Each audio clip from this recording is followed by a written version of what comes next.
अस्सलाम वालेकुम students, welcome back to the channel mathematics by Arif Panjwani. आज के ऐसे स्टार्ट करने से पहले एक छोटी सी चीज़ शायद मुझसे रह गई है। किसी स्टूडेंट ने मुझे मैसेज किया था।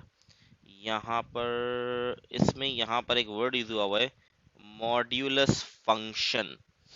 मॉड्यूलस फंक्शन क्या होता है? इसको हम एब्सोल्यूट वैल्यू फंक्शन भी कहते हैं। तो इसको लिखते कैसे हैं? बेसिकली हम नॉर्मली इस तरह लिखते हैं मॉड्यूलस फंक्शन को। ये मॉड्यूलस का साइन होता है, ठीक है। इसकी डोमेन हमेशा ये बेसिकली आपको इसकी डोमेन जो होती है वो पॉजिटिव ऑल रियल, ऑल इसको हम कह सकते हैं डोमेन इसकी ऑल रियल नंबर्स होते हैं, not positive, all real numbers. Domain मतलब इनपुट, ये डोमेन मैंने बताई है, ठीक है।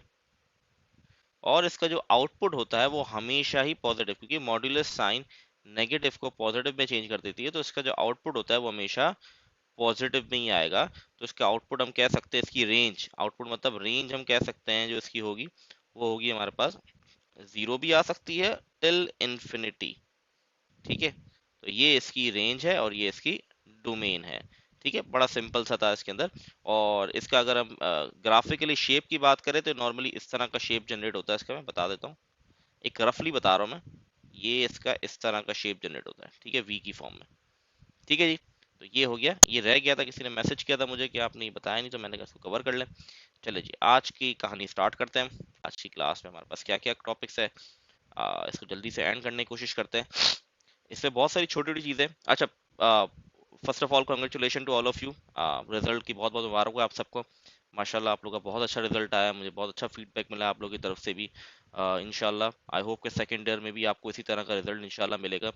बिल्कुल भी आपने ओवर कॉन्फिडेंस नहीं होना है अपने रिजल्ट से, और बिल्कुल भी सेकेंड ईयर को लाइटली नहीं लेना है, ठीक है। हाँ, बहुत सारे स्टूडेंट के जहन में होता है कि फर्स्ट ईयर के बेसिस पे यूनिवर्सिटी एडमिशन मिल जाएगा, लेकिन याद रहे यूनिवर्सिटी एडमिशन के लिए आपको फर्स्ट ईयर सेकेंड ईयर दोनों की मैथ्स अच्छे से आनी चाहिए, वरना आपके लिए बहुत मुश्किल होगी।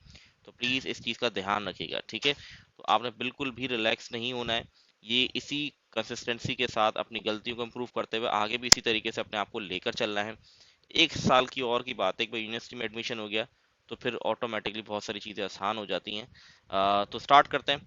Domain range of algebraic function को थोड़ा सा देख लेते हैं सबसे पहले, और फिर ट्रांसेंडेंटल फंक्शन को देखते हैं। फिर है solve the problem related to exponential logarithm function and solve compound interest problem using exponential. अच्छा, काफ़ी सारी चीज़ें, छोटी छोटी चीज़ें इसके अंदर।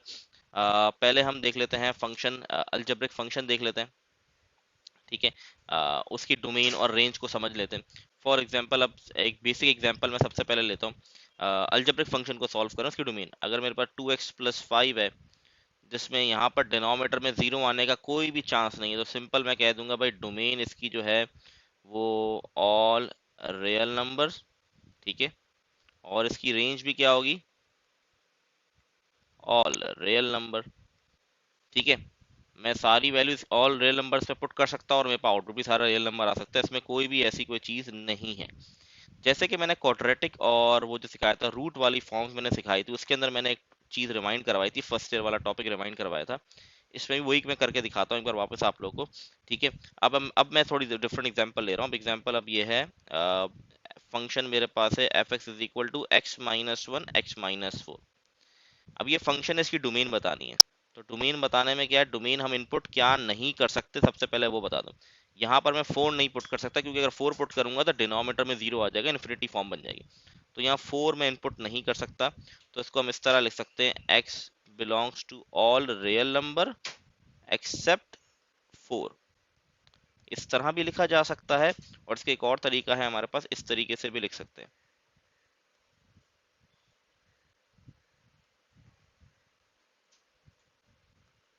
अब राउंड ब्रैकेट आपको पता होना चाहिए, राउंड ब्रैकेट का मतलब है ये नंबर इंक्लूड नहीं, इनके बिटवीन वाले इंक्लूड है। तो वो यही कह रहा है, माइनस इन्फिनिटी 4 के बिटवीन वाले नंबर या 4 से पॉजिटिव इन्फिनिटी के बिटवीन वाले नंबर ऐड होंगे। ये बीच में यूनियन का साइन है, मतलब मिला देना दोनों को, ठीक है। तो इसको दोनों तरीके से लिखा है। अब इसकी रेंज कैसे निकालेंगे?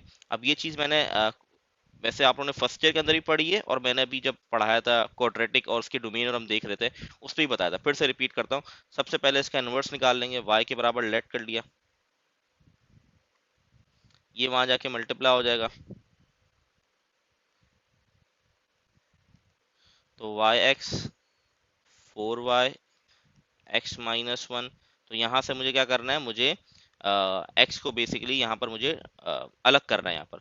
तो मैं x वाली फॉर्म यहाँ ले आऊँगा, इसको वहाँ ले जाऊँगा, तो ये हो गया मेरे पास yx minus x is equal to 4y, वहाँ जाके पॉजिटिव हो गया, x कॉमन लिया तो y माइनस वन बचा, 4y माइनस वन, तो ये वहाँ जाके क्या हो जाएगा, डिवाइड हो जाएगा। ये मेरे पास क्या आ गया, इनवर्स। इसको ऐसे लिखते हैं हम इनवर्स को। अच्छा, ये इनवर्स टॉपिक भी ऐड है इस चैप्टर के ना, इनवर्स निकालना भी आपको सीखना है क्योंकि अगला टॉपिक वही है इसका। तो 4x minus one x minus one, ये मेरा इनवर्स आ गया। अब बहुत ध्यान से मेरी बात सुनिएगा आप, ये चीज मैं पहले ही बता चुका हूँ, फिर से रिपीट कर रहा हूँ। इनवर्स का जो डोमेन होता है हमारे पास, अब इसका मैं डोमेन निकालूंगा। डोमेन क्या होता है, इनपुट। तो इसमें मैं क्या इनपुट नहीं कर सकता, सिंपली आप देखें यहाँ पर वन इनपुट नहीं कर सकता मैं, तो मैं यहाँ लिख सकता हूँ x belongs to r comma x is not equal to one. ये मेरा सिंपल इसका आंसर हो सकता है। ठीक है, ये इनवर्स की बात हो रही है, इनवर्स की डोमेन। और मैं ये बता चुका हूं कि जो इनवर्स का डोमेन होता है वो किसके इक्वल होता है, फंक्शन के रेंज के इक्वल होता है। मतलब अगर आपके पास सवाल ये वाला आया है पेपर में और आपको कहा जाए बताएं इसकी डोमेन क्या है, इसकी रेंज क्या है, डोमेन आपने डायरेक्टली फंक्शन देख के बता दी, रेंज निकालने के लिए आप इनवर्स निकालो, इनवर्स निकालने के बाद जो उस इनवर्स की डोमेन है वही उस फंक्शन की रेंज है, तो इसका आंसर आपके पास ये इसकी डोमेन कहलाएगी इस फंक्शन की, और ये इसकी रेंज कहलाएगी। समझ आ गई? अच्छा, इसको भी इस तरह हम लिख सकते हैं, इसको भी हम लिखना चाहें तो इस तरीके से लिखा जा सकता है जैसे हमने ऊपर आंसर लिखा था। ठीक है, दोनों वेज आपको आने चाहिए लिखने। आप पेपर में कोई एक भी लिख दो मसला नहीं, लेकिन एमसीक्यूज में आएगा तो आपको दोनों तरीके पता होने चाहिए, इसलिए मैं दोनों तरीके बता रहा हूँ। ठीक है, ये है अलजेब्रिक फंक्शन को आप किस तरीके से डोमेन और रेंज निकाल सकते हैं, ये आना चाहिए आप लोगों को। ठीक है, अब आप लोग के लिए होमवर्क है, आप लोग एक काम कीजिएगा, ये कुछ फंक्शंस मैं लिख रहा हूँ यहाँ पर, उसकी डोमेन और रेंज मुझे ज़रूर बताएं। ठीक है, कि उसकी डोमेन और रेंज आपकी क्या आ रही है। ठीक है, एक ये फंक्शन है, ये एक पार्ट ये है, एक पार्ट ये। आप लोग कमेंट में ज़रूर बताएं कि इसकी डोमेन और रेंज क्या बन रही है। अगर आपको कॉन्सेप्ट क्लियर है तो ये बहुत आसान है। ठीक है जी, चले जी आगे बढ़। अच्छा, क्वाड्रेटिक और रूट वाले सवाल का तो हम ऑलरेडी मैं बता चुका हूँ, तो उसको मैं वापस से रिपीट नहीं कर रहा। ठीक है, ये हो गया हमारा काम, आगे बढ़ते हैं। अभी हमने क्या कर लिया, डोमेन और रेंज अलजेब्रिक फंक्शन। अब यार डोमेन और जो ट्रांसजेंडल फंक्शंस की डोमेन और रेंज को हमें देखना है थोड़ा सा, तो मैं इसको क्लीन कर देता हूँ यहाँ पर। आई होप ये सारी चीज़ें क्लियर होंगी आप लोग को। चले जी, ट्रांसेंडल के अंदर बहुत सारी चीजें आ जाती हैं, एक्सपोनेंशियल आ जाती है, लॉग फॉर्म आ जाती है, ट्रिग्नोमेट्रिक फॉर्म आ जाती है। ट्रिग्नोमेट्रिक फॉर्म की इनवर्स डोमेन और रेंज आप ऑलरेडी फर्स्ट ईयर में पढ़ चुके हैं। ठीक है, ऑलरेडी फर्स्ट ईयर में पढ़ चुके हैं। सही है, पहले हम एक्सपोनेंशियल लिख लेते हैं। फॉर एग्जाम्पल, सिंपल एग्जाम्पल ले रहा हूँ, टू की पावर एक्स लिखा हुआ है मेरे पास। ठीक है, इसकी डोमेन क्या होगी, डोमेन मतलब क्या क्या इनपुट कर सकता हूँ मैं, सारी वैल्यूज इनपुट, नेगेटिव भी पुट कर सकता हूँ एक्स की जगह, पॉजिटिव भी पुट कर सकता हूँ इसकी जगह, क्योंकि अगर मैं नेगेटिव पुट करता हूँ तो कैसे सॉल्व करूंगा, इसको रेसिप्रोकल कर दूंगा तब भी आंसर आ जाएगा, मैं पॉजिटिव पावर दूंगा तब भी आंसर आ जाएगा, आंसर तो सब में आ रहा है। तो इसका मतलब डोमेन की बात की जाए तो इज इक्वल टू आर, मतलब ऑल रियल वैल्यू। और रेंज की बात की जाए, रेंज बहुत इंपॉर्टेंट है इसके अंदर। अगर आप नोट करें, मैंने पावर क्या रखी है, माइनस वन, और आंसर क्या आ रहा है, पॉजिटिव वन ओवर टू, मतलब 0.5। तो इसकी जो रेंज आती है वो हमेशा पॉजिटिव आती है। तो हम कह सकते हैं कि इसकी वैल्यू जो है y की वैल्यू बिगर देन जीरो, मतलब हम कह रहे हैं कि फंक्शन जो है वो हमेशा जीरो से बड़ा ही आएगा। ठीक है, जीरो भी नहीं आएगा, क्योंकि टू की पावर अगर ऊपर जीरो भी लगाऊंगा तो किसी की पावर जीरो वन के बराबर, चाहे वो कितना भी बड़ा नंबर हो, जीरो से बड़ा आएगा, जीरो इक्वल टू नहीं आएगा। ठीक है, दूसरा फंक्शन पे आते हैं। सेकंड हमारे पास है लॉग। लॉग्स एक भी बड़ा इंपॉर्टेंट है। इसका जो बेसिकली डोमेन होगी वो हमेशा हमारे पास जो होगी वो एक्स की फंक्शन जो हमेशा डोमेन जो हम होगी, एक्स की वैल्यू जो होगी वो हमेशा जीरो से बड़ी होनी चाहिए। एक्स की वैल्यू हमेशा जीरो से बड़ी, नेगेटिव पुट करोगे एरर आएगा। ठीक है, और जो इसका रेंज आउटपुट जिसको हम कहते हैं वो हमेशा ऑल रियल नंबर, कुछ भी आ सकता है। ठीक है, नेगेटिव भी आ सकती है, पॉजिटिव भी, ऑल रियल नंबर्स पे। ठीक है जी, थर्ड हम साइन कॉस टेन पे जाते हैं। साइन और कॉस की डोमेन और रेंज सेम होती है। ठीक है, थोड़ा सा और इसको गो थ्रू कर लीजिएगा, फर्स्ट ईयर आपने सबने पढ़ लिए, उसके अंदर बहुत डिटेल में मैंने चीज़ें बताई हुई थी। इसकी डोमेन हमारे पास हमेशा ऑल रियल नंबर्स होते हैं। ठीक है, और रेंज जो है वो दोनों की सेम होती है हमारे पास, ठीक है। -1 till 1 होती है हमारे पास, तो वही रेंज है हमारे पास। अच्छा जी, क्या हो गया, -1 = 1, तो ये दोनों की तो सेम होती है। इसी तरीके से हम आते हैं 10 के ऊपर, ठीक है। तो यहाँ पर हमारे पास क्या है, इसकी जो रेंज होती है वो तो ऑल रियल नंबर होती है, ठीक है। इसकी जो डोमेन हमारे पास है उसके अंदर आ, हम इस तरह लिखते हैं, x belongs to R real number except one value that is x is not equal to पाई/2 मीन 90 डिग्री। 90 डिग्री के अलावा हर उसमें वैल्यू देगा। इसको हम इस तरह भी लिखते थे, अगर आप लोग को याद हो फर्स्ट ईयर का थोड़ा सा कॉन्सेप्ट, तो उसको रिवाइज कर लीजिएगा एक बार। इनवर्स के भी आप एक बार देख लीजिएगा, ठीक है। चांसेस कम है लेकिन फिर भी आपको आइडिया होना चाहिए चीज़ों का, ऐसा ना पेपर में आ जाए तो आपके लिए बड़ी मुश्किल ना हो जाए, ठीक है। तो ये डोमेन रेंज का कॉन्सेप्ट था। आई होप ये समझ आ गया होगा आप लोग को, ठीक है। अब आगे बढ़ते हैं। इसका जो अगला हमारे पास टॉपिक है वो है solve problem related to exponent and logarithm. अच्छा, एक्सपोनेंट और लोगैरिथम के कॉन्सेप्ट बड़े बेसिक कॉन्सेप्ट है, लेकिन बहुत सारे स्टूडेंट यहाँ भी गलती कर जाते हैं, तो उसको थोड़ा सा देखते हैं। मैं कुछ क्वेश्चंस करवा देता हूँ ताकि थोड़ा आइडिया हो जाए। जैसे कि एग्जांपल आप सबको पता होना चाहिए, 2 की पावर 3 क्या होता है, 8 होता है। इसी तरह अगर मैं 2 की पावर 5 कर दूँ क्या होगा, 32। कैसे हुआ, 2 को 5 टाइम मल्टीप्लाई, 5 का मतलब है 2 के ऊपर जो 5 लगा पावर्स के मतलब है 2 को आप 5 टाइम मल्टीप्लाई करा दें। खैर ये आप कैलकुलेटर से भी कर सकते हैं, कोई ऐसी मुश्किल बात नहीं है, ठीक है। इसी तरीके से अगर आपको कोई अननोन वैल्यूज निकालने को आती है, जैसे कि सवाल आता है सॉल्व। अच्छा, इस चैप्टर से आपके पास जो है, जो सिलेबस चेंज हुआ इसके बाद, इससे आपके पास 2 शॉर्ट आएंगे। मैं एक बार फिर सिलेबस एक बार देख लेता हूँ। जहाँ तक पहले एक आता था, ठीक है, हाँ, 2 CRQs आएंगे 3-3 मार्क्स के, और 8 MCQ, मतलब 14 नंबर कवर कर रहा है। स्ट्रेट लाइन 12 नंबर कवर करता है, 14, मतलब ये उससे भी ज़्यादा वेटेज वाला चैप्टर है। 2 शॉर्ट आएंगे। पहले इसके एक आता था, और स्ट्रेट लाइन से भी एक आता था। स्ट्रेट लाइन से अभी भी एक है, बस उसको 3 से 4 नंबर का कर दिया गया।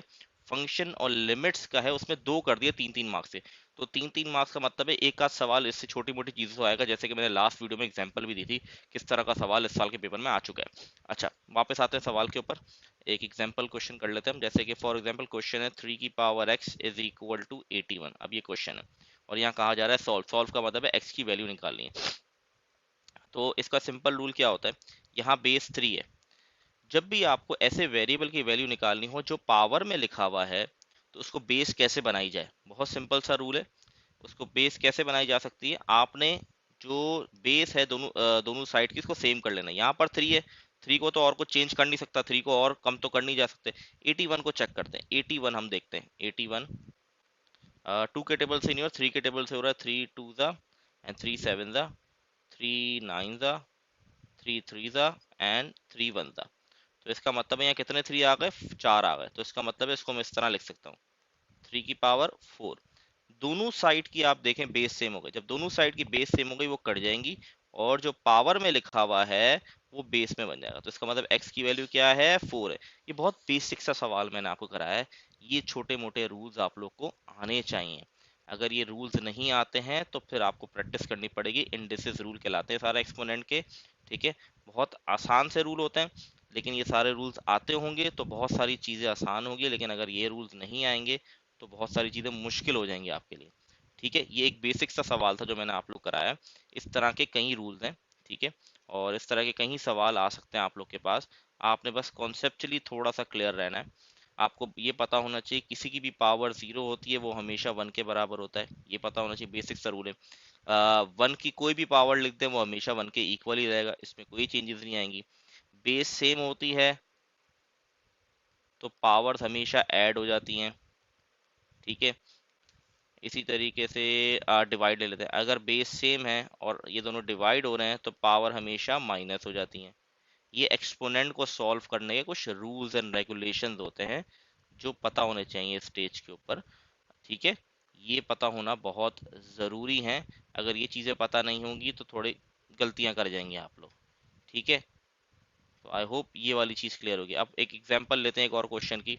आ, एक क्वेश्चन ले लेते हैं, 3 की पावर 0 मल्टीप्लाई बाय 4 की पावर 3/2। अब ये सवाल है, आपको पता होना चाहिए 3 की पावर 0 1, क्योंकि किसी की पावर 0 1 के बराबर। अब इसको कैसे सॉल्व करें, इसको बेसिक कैलकुलेटर से भी किया जा सकता है और सिंपल किस तरह हो सकता है, फोर किस, अब हमेशा इस तरह जब डिनोमिनेटर वाली पावर आ जाए ना, तो हमेशा देखो डिनोमिनेटर पावर में क्या लिखा है, टू लिखा हुआ है, तो हमें ये कोशिश करनी है इसको टू में तोड़े फोर को, तो मुझे पता है टू का स्क्वायर होता है फोर, तो मैंने ब्रेक कर दिया, तो इससे हुआ ही ये कट गया, बच गया टू की पावर थ्री जो कि बराबर होता है एट के, तो आंसर आ गया एट वन जा एट।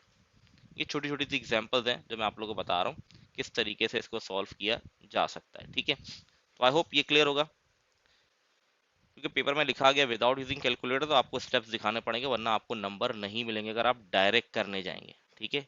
ये चीज़ें क्लियर होंगी आई होप। अच्छा जी, अब हम क्या कर सकते हैं, एक्सपोनेंट हो गया, अगला आई थिंक, अच्छा एक एग्जांपल और देख लेते हैं। फॉर एग्जांपल अगर इस तरह माइनस में आ गया हमारे पास, for example one over six की power minus two, for example ये, तो पावर पॉजिटिव कैसे करते हैं, रेसिप्रोकल का, तो वैल्यू को रेसिप्रोकल करूंगा तो बन जाएगा सिक्स ओवर वन, और पावर हो गई पॉजिटिव। याद रहे पावर रेसिप्रोकल नहीं होती, बेस रेसिप्रोकल होती है और पावर की साइन चेंज की जाती है। तो ये हो गया सिक्स का स्क्वायर, और वन का स्क्वायर वन ही होता है, लिखने की जरूरत नहीं, सिक्स का स्क्वायर 36 आंसर आ गया, ठीक है। अब लॉग देखते हैं हम, लॉग में थोड़ी चीजें हैं जो काफी समझने वाली हैं, उसको